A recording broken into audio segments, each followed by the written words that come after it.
This is the 2022 Ford Mustang Mach-E, and it's the Select trim. And we're going to compare it to the Tesla because, I mean, really, that's the main competition here. I mean, you're talking about electric cars. Tesla's been in this for years. They kind of know what they're doing. They've had a lot of experience getting it done. And you've got companies like Ford who want to come out and make their own electric car. So that's really their competition. Now, I'll start by saying that we're using this Tesla charger with a J1772 adapter, 48 amp, and it charges the car. So my biggest complaint right off with this car is, as you know, it's plugged in and you get these little graphics. It has a push button, which, to each his own. I guess you could like it, you could hate it, but you push the button to start the car. And this is what it looks like. Now, it obviously tells you to unplug if you want to drive. Let's turn down some of this here. Obviously, it tells you to unplug if you want to drive. But my biggest complaint is the charging screen. We're at 70%. It is plugged in. It is charging. 100% at almost 11 p.m. tonight. And I'll show you the charging screen on this one too. It shows you basically nothing about charging. You can't see how fast you're charging. You can't see really anything about it. You just know it's charging. So, settings. I had to figure out how to do all this. If I still don't want music. It's a little slow when it first starts up, as you can tell. So this is all you get right here. Charging screen just says, we're at 70%. I got 146 miles of range. It is charging, and it will be 100% charged 11:41 tonight. I guess I started charging at 7:16, and that's it. And you can actually go in here. I'm not going to click it because it'll probably show my address, but you can make a charging location and set a limit. But by default, the car charges to 100% at all times. You have to set a limit to each location if you want it to charge to 80 or 90, whatever. And then this even malfunctioned on me because last night I set it to this location, 90%. I got in this morning and it was at 100. So it didn't work. But you can, you got a few more controls here for, like, I guess, turning your climate on. And I've been told that the climate only works if it's plugged in. I haven't tested. That's my biggest complaint about the car. No information when charging, especially when DC fast charging. You kind of got to rely on the charger to tell you, hey, this is what you're getting, because the car won't tell you. Otherwise, it is a pretty comfortable ride and a pretty decent car. It's better than I expected out of Ford, because I felt like Ford was just playing this catch-up game where it was like, we've always made ICE vehicles and now we're going to try to make electric vehicles, and we have no clue what we're doing. Now, the software is a testament to that. I mean, you can't see anything about charging. But on top of that, I am really impressed with what they offer, given what Ford has done in the past. If you get a car with the base trim, the lowest you can possibly get, you do not get leather seats. These are leather. Well, maybe they're fake leather. I'm not real sure. They might be real leather. I doubt it. These are leather. At least fake leather or whatever, they're leather. They're not cloth. This is the base trim. This is the cheapest Mach-E you can get. The Select trim, rear-wheel drive, standard battery, the cheapest you can get. And you do get leather seats. You do get Ford's Blue Cruise and Adaptive Cruise. You do get satellite radio, which is something that I really wish Tesla would do. Out the door, this car was $45,000. And like the base Tesla is like right now $46,000 or something like that. Maybe 47 out the door. So there are some give and take. I mean, there are things about the Tesla that this car just doesn't have. And there are things that this car has that the Tesla doesn't have. The biggest thing is this adaptive cruise is still using radar. Ford relies on radar to make that work. Tesla does not, and I'm very disappointed in Tesla's non-radar cruise. It is really a pain in the neck, because if it thinks it sees something, whether it does or not, it will slam on the brakes, and that is so very annoying. So I hate to compare the two between this car and the Tesla, but like I said, Tesla is the ones that come out with the electric cars. You know, they're the start of the electric revolution, and everyone else is just following along, playing catch up. So that is their direct competition. Yeah, my car was a lot more expensive than this car, but even for the base Tesla Model 3 standard range, you know, you're looking at 47 out the door, a couple thousand more than this one. And how does it compare for $2,000 more dollars? Software aside, because I believe Tesla has the best software, hands down. Software aside, the fact that you've got your radar and your Blue Cruise, I mean, yes, the Tesla does come with autopilot. So Blue Cruise autopilot's kind of the same thing. It's Ford's addition of, and it's not, in my opinion, not as good, but that's a different story, and we can cover that in a later video. The adaptive cruise having radar is actually a plus to me versus Tesla Vision that does not have radar. I don't like that. The automatic high beams in this car work exceptionally well. I used them all day yesterday. We did some night driving, did some range tests, and I'll have a separate video for that as well. Automatic high beams, didn't have to manually cut them off once. And the Tesla, you always have to cut them off. Satellite radio, which is not offered on the 3Y at all, comes standard in the base model Mach-E. Now, there are some things that I don't like. The rear hatch is not power, and on all Teslas it's power, so that's a trade-off. The acceleration is a lot to be desired. But I guess if you compared it to a standard range Model 3, they're about equal on acceleration. Now, the standard range Model 3 does get more range than this at 100%. This is only a 70 kilowatt hour battery, and actually I believe that's bigger than the Model 3 standard range, but it is less efficient, and therefore it gets less range off of that 70 versus Tesla's, I think, 55 or something like that. And to me personally, this start-stop button is a huge disadvantage for this car, because I am so used to getting into my Tesla, pressing the brake, and the air conditioning comes on, the radio comes on, and I can sit here all day and do absolutely nothing in the air conditioning and have no problems. In this car, it acts like a traditional car. You have to press the start button. Otherwise, the air will not come on. The radio will not come on. You can't do anything. You can't even move the steering wheel. I can't move the steering wheel right now. That's interesting. I just wanted to add here that also, after sitting in the car for about 10 minutes, letting the air run, it tried to shut down on me as if it was an engine running and it had hit its idle time. There was no remote start. This was me sitting in the car waiting at a doctor's office, and it tried to just shut down.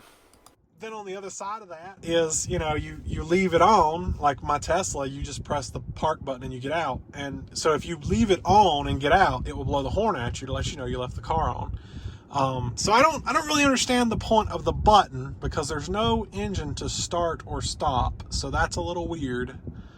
But, you know, I guess it's to each his own. You know, overall, it's a pretty nice car, and I enjoyed it. I've enjoyed the ride, the comfort, everything about it was like, okay, this is better than I expected it was going to be coming from Ford. And, you know, I think with a little bit of software updates with this charging stuff not working very well, I think it could be really a lot better. But let's see if I can do trips. I reset this yesterday while doing some range testing, and as you can tell, it does not like anything about what I've done. 331 miles so far, 9 hours in, and 370 watt hour per mile. And I don't think that's right, because during the test yesterday, 100 miles in, this trip was showing 270, but trip 1 was showing 390, and they were both reset at the same time. So I don't really understand why it was doing that. But this trip obviously we haven't moved the car. We've been sitting in it for 9 minutes with the air conditioning running. So you got 100% going to exterior temperature, and we're getting 999 watt-hour per mile. So not great. But this was reset yesterday. Like I said, I don't know if this 370 is accurate. It says 37, but you add a number, add a 0, and that's how you get your watt-hour per mile. And then this one was, since I got the, I guess since the car was built, it's averaging 370 and 727 miles. This isn't my car. I'm loaning this car for the week just to kind of get a review of it and just see, what I think of it. So yeah, it's not really my car. But audio for the radio, not great. Definitely not the deep bass that you would expect out of pretty much anything. It's a very basic audio system. But like I say, to be expected when you're looking at a trim level so low. This is the base trim level. And, coming from other Fords, I didn't expect it would be as nice as it was. And only when I compare it to another, like a Tesla, am I like, okay, well, this really doesn't include many features at all. But if I compare it to other Fords, it's definitely up there in features. I mean, I hardly have ever seen a base trim Ford to include adaptive cruise, much less anything else. And it was a nice surprise to see that Blue Cruise was here and that I was able to try it. Now, I've got another video that I worked on for Blue Cruise, and it's not autopilot. So that's the important thing to note. It's not autopilot, but it works, kind of. So whatever, to each his own. The car did not charge as fast as I thought it would at a 350 kilowatt charger. But it didn't curve down quite as fast as I thought it would. So that was interesting. Ford's Blue Cruise definitely doesn't feel like an autopilot, more just a lane keeping assist. It does ask you to keep your hands on the wheel, just like Tesla there. But the one thing that I've noticed is when you put your signal on to change lanes, it just completely cuts it off without warning. And so the first time I tried it, I wasn't sure. It was like, oh, is the car actually moving the lane for me? No, it was going to go straight off the road, and I had to correct it. So Blue Cruise, definitely not like autopilot. There's not a notification of engage, disengage. It's just, it's on, and then sometimes it's not. And you really just got to look right here to see if it's on, and then it will bug you about keeping your hands on the wheel. So yeah, it does better than just a lane keeping assist. But at the same time, not something I would trust as much as autopilot for sure. One thing I do like about the Mach-E is the cruise control is actually intelligent. So based on the speed limit, you set 8 over, and then it will take whatever the speed limit is and adjust your speed. Now the Tesla's supposed to do this, but in practice it has not worked for me many times. But every time in the Mach-E, if I'm driving down the road and the speed limit increases, you'll notice you can feel the car start to take off because it knows the speed increase. Actually, it increases right here, and off we go. In the past, I have driven several different Fords that were, entry-level trim, and the lack of features was astounding. I was so annoyed that they would even make a vehicle like that. I get it, work trucks or whatever, but this is 2022. Basic things are expected. And one of those basic things that you're looking at right now are LED headlights.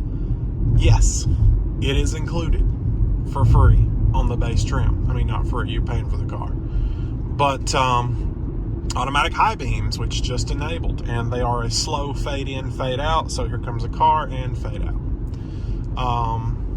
Automatic high beams are also included at the base trim, which is pretty interesting. Automatic windshield wipers is included at the entry level package. This car is the cheapest Mustang Mach-E that you can buy, with only one add-on, and that is a white paint option for $800. That's it. And honestly, for given my experience with Ford, oh, I did that, my bad. Given my experience with Ford, I did not expect this. I had low expectations, and I got in this car and I was like, wow, really? That's included? So yeah, things that it includes that Tesla doesn't include: working automatic headlights. No, I'm just kidding. Satellite radio is a huge thing for me. I love having my satellite radio. Big deal. And there's no satellite radio, at least on the entry-level Teslas, the 3 and the Y. And I call that entry-level. I know they're not cheap, but compared to what Tesla does make, it's kind of entry-level. Satellite radio is included at the base price, which is a huge deal for me. Love the satellite radio. Personally, I feel like for what you're getting, you're still better off going with Tesla. I like this car, and if you're just heavy against Tesla and you got to have something else, then this is a good car for you. But I feel like there are better options out there, and for $2,000, I would greatly take a Tesla over this. Mainly for one huge reason, and that is charging network. Now, I haven't had any issues charging this car. I haven't really had a whole lot of issue finding a charger because it is built right into the maps, and I do like that. But, at the end of the day, there are more superchargers. They are pretty much everywhere, and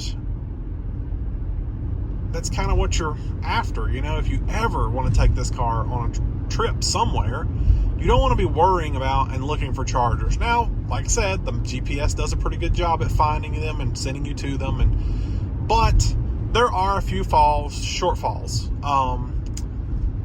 First being, the first time I tried this whole CCS charging experience, I navigated to the charger and the car said, oh, you'll get there at 15%. And I'm like, oh, okay, great. And then I started driving. And I understand it's dependent on how you drive. But on my way to the CCS charger, I was 100 miles away. And about 50 miles on the way, it reported that I would arrive at the charger at 14%. I'm like, that's not bad. I can live with that. Well, I knew, and apparently the car did not, that there was a mountain between me and there. And as I start going up this mountain, it starts lowering its report. Oh, you're going to get there at 11%. You're going to get there at 9%. You're going to get there at 5%. And it's like, okay, now I'm concerned because it didn't account for the mountain that I knew was there. Now, luckily for me, I was able to slow down, and I know how to drive an electric vehicle when you're running out of battery. I was able to slow down and take it easy and not do anything stupid, and I was actually able to get there at 10%. So that worked out. We were good there. But a person who isn't familiar with it, and that's kind of what I go back to, is like, if you're not familiar with electric cars and you don't know how they act and how to treat them, you may find yourself on the side of the road going up the mountain because you were trying to do 50 up the mountain instead of 50. The speed limit's 50. You're trying to do 70 up the mountain instead of 50. So, yeah, that's my opinion on that.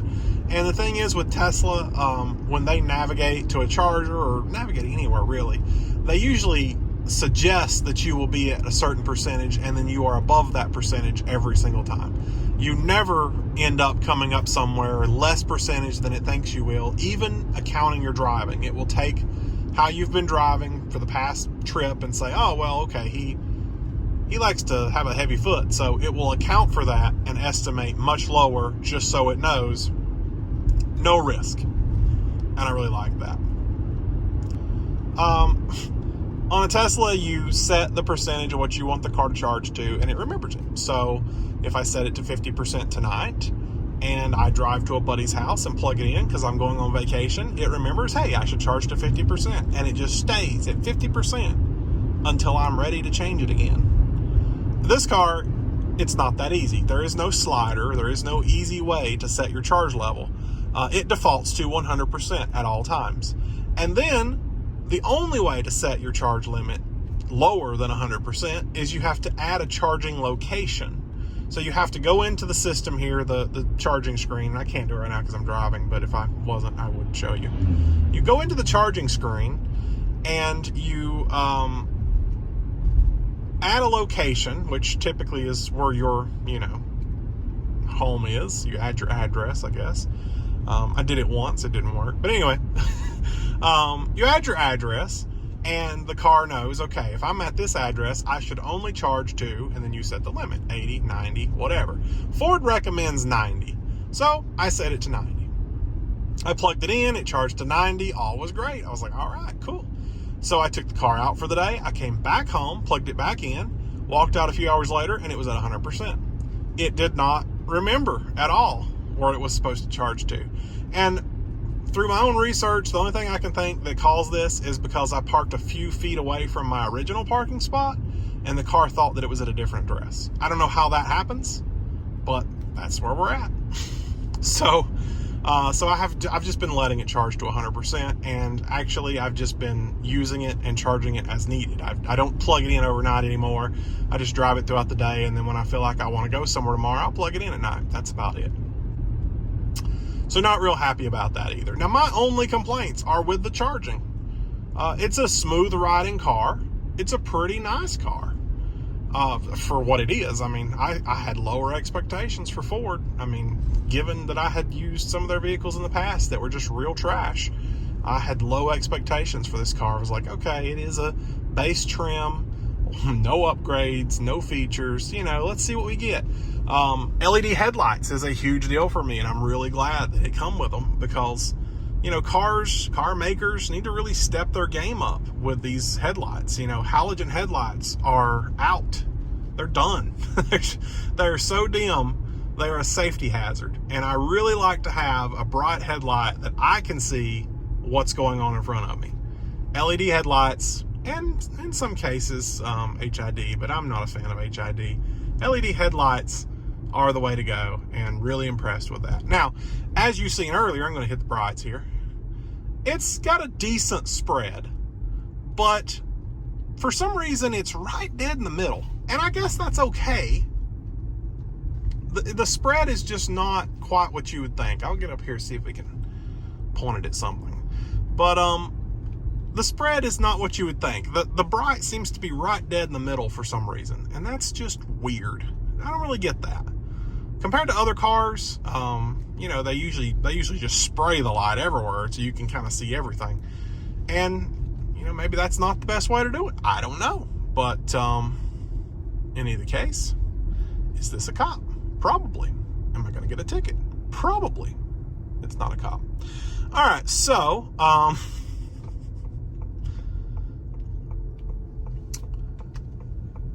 even down to the pedestrian warning system, which I hate. I hate the pedestrian warning system in Tesla. I think is a huge waste of time, waste of money, waste of my effort to have to unplug the speaker, because that's what I do with every car I get. I hate it. I understand it is a government required bunch of crap. But in this one, the sound is different, and I actually kind of like it. In forward motion, it is emitting a sound that changes its pitch based on the speed that you're driving. And honestly, the best way I can describe the sound is a motor running. Not an actual motor, like a air conditioning motor. Like a compressor. You would hear a compressor running. It sounds like an AC compressor running, and changes its pitch based on the speed that you drive. And I actually kind of like that, because it's not just static. The Tesla pedestrian warning system is just straight static. You just hear, and that's it. Like, I hate that. That was the main reason I unplugged my speaker, because I can't stand that sound. And that's just personal preference. The reverse sound in this car does not sound like a UFO, which I do kind of like about the Tesla, but you can't choose to only have one. You have to have both, so I unplugged that bit. Anyway, this one makes a different sound. It's kind of like a digital ding, like ding, ding, ding. Almost like a backup beeper, but it's not a beeper, it's a ding. And it will play that while the car's in reverse until you shift out of reverse. It's all right. I don't hate it. It's not to the point that I would unplug it. that's pretty much where I'm at. So here you might be able to see how the bright is just dead center. And I'm trying to take a curve while doing that. But the bright only comes up dead center versus your already sprayed low beams. I don't really understand that. And maybe, like I said, I don't know. Maybe that's the proper way it should be done. I do like the spray so that I get a lot more. Because on the sides, you'll notice over here, there is no extra light. Just in the center. It's no different than low beam as far as going out there. But in the middle, you've got your bright. Not real sure. Not real sure how I feel about that. Maybe it's a good thing. I'm not an expert on headlights. Personally, I'm used to the other way it was, and so it just caught me off guard. And I was like, I don't know about that. So anyway, before I get too long-winded here, this is the Ford Mustang Mach-E. For the most part, I kind of like it. Another huge plus that I wanted to throw in here right at the end, because I just remembered, is this voice button. Now that lets you talk to the sync system, but it also lets you hold it in and it queues up Siri on your phone, which is very useful. I have that on my Ram.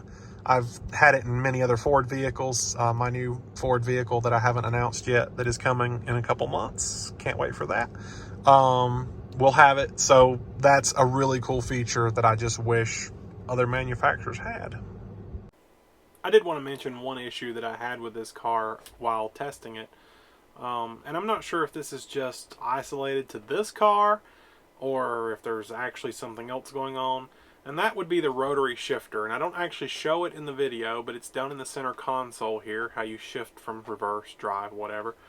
And the issue with that I had was trying to take the car through a car wash. Now, there are car washes, you know, the tunnel wash where it pushes you through the tunnel and you come out the other end. You're required to put the car in neutral in order to use those. And my issue that I had was, even when I put the car in neutral, it wouldn't release the brake. So you're just sitting here hard on the brakes and you can't move, you can't do anything. There were times that the car wash would shut down because it couldn't move the car and it thought something was wrong. And through trial and error, I was only able to determine that it seemed to work better if you put the car in drive forward and continue rolling and flip it to neutral and it would continue to roll. If you bring the car to a complete stop and then flip it to neutral, the brake stays applied and it won't roll. No video is complete without scoring it, because yes, I like it, but would I buy one? No, I wouldn't buy one. Even though it was better than I expected it to be, and I thought that it was a very nice car. You know, this is the standard range, so maybe that's part of the reason. I probably would never buy a standard range Tesla, just because I feel like it's not really worth it. You know, you save a couple $1,000s to get the smaller battery, rear-wheel drive, and then you lose out on so much because, you know, when it snows or when you want to do for a trip, no, you just can't. I mean, you can, but it's not ideal. I would definitely go for a long-range model. Now, based on the few little gripes that I mentioned about this car alone, I wouldn't buy it, because I am a stats kind of person. I like to see stats. I bet you would just like to see me at all, but it's dark and I'm driving, so I like to see stats. And charging stats is a big deal for me, because especially, you know, I've got dual wall connectors at home, and they are set up in a way to you know, charge two cars at once. So I like to know, well, how fast is one car charging while the other one is not, or, you know, vice versa.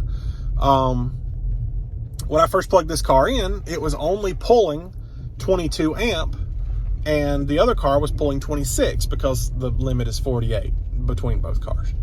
And I was like, oh, okay, that's weird. And the only way I was able to know that was because I could log into my wall connector and look at the output. And I didn't like that.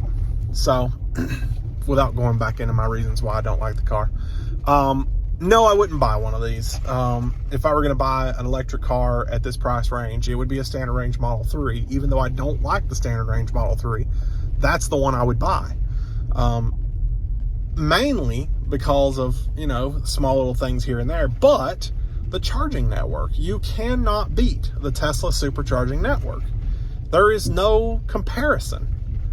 You want to travel at all ever, the Tesla supercharging network is the way to do it. And no other company has that or has access to it yet. Now, maybe they will in the future, but as of now, no. And I would still buy a Tesla. Now, the technology, I feel like in the Tesla is better. The Blue Cruise, it's okay. I think I mentioned that earlier. It's okay, but autopilot's better. So, I mean, there are reasons to buy a Tesla other than the charging network, but I would buy a Tesla mainly for the charging network. All right, well, I hope you guys enjoyed. I wish I could show you more, but I'll try to, I'm sure I already have at this point, clipped in my other videos that I made, because I tried to make short videos throughout the entire week to gather my thoughts and throw them into one video. And hopefully that worked out. We'll see. See you guys later.